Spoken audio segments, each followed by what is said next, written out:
अस्सलाम वालेकुम। उम्मीद है कि आप सब खैरियत से होंगे और अपने घरों में खुश होंगे।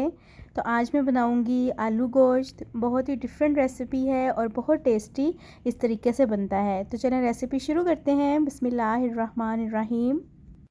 दो दरमियाने साइज़ के प्याज लेके इनको मैंने बारीक बारीक काट लिया है। 1 कप ऑयल इसमें डालेंगे और इसको लाइट ब्राउन होने तक पकाएंगे। प्याज ब्राउन हो गया है और इसमें आप थोड़े से खड़े मसाले शामिल करेंगे जिससे खुशबू और जायका बहुत ही ज़बरदस्त आता है। जिसमें 2 बड़ी इलायची, 1 दालचीनी का टुकड़ा और 3 से 4 अदद लौंग हैं।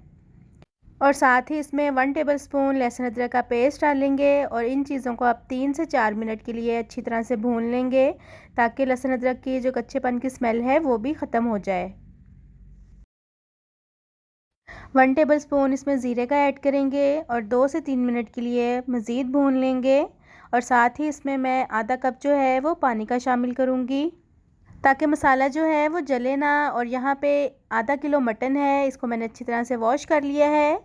तो मसाला जो है वो भी अच्छी तरह से भुना गया है। अब इसके अंदर मटन डाल के इसको 5 से 7 मिनट के लिए अच्छी तरह से भून लेंगे। अच्छा, मैं थोड़ा डिफरेंट तरीके से इस रेसिपी को आज बना रही हूँ तो ये बहुत मज़े की बनती है। मैंने सारा कुछ पहले ही से इकट्ठा डाल के इसको प्रेशर नहीं लगाया है, बल्कि मैंने प्रॉपर पहले मसाला बनाया है, फिर उसके अंदर मैंने मटन डाल के उसको 7 से 8 मिनट तक भूनना है। और अब इसमें जो स्पाइसेस हैं वो शामिल करूँगी। तो सबसे पहले इसमें टमाटर जाएंगे। टमाटर मैंने 2 अदद लिए हैं। तो टमाटर डालने के बाद इसको 2 से 3 मिनट तक मज़ीद भून लेंगे। अगर आपको किसी भी सालन में बहुत ज़्यादा टेस्ट और जायका चाहिए तो फिर जो भुनाई का काम है वो बहुत ज़्यादा करना चाहिए।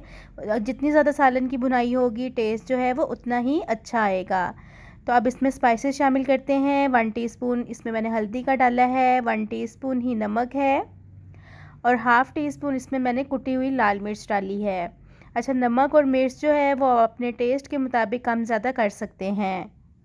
8 मिनट तक मटन को मैंने अच्छी तरह से भून लिया है। देखें इसका कलर भी चेंज हो गया है।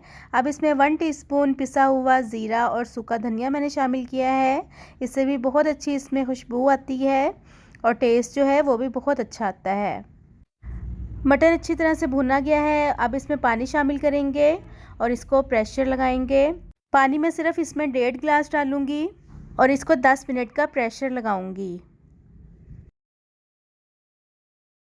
मटन जो है वो गल गया है, इसको मैंने कढ़ाई में निकाल लिया है और इसका जो शोरबा है उसको मैंने अलग कर लिया है।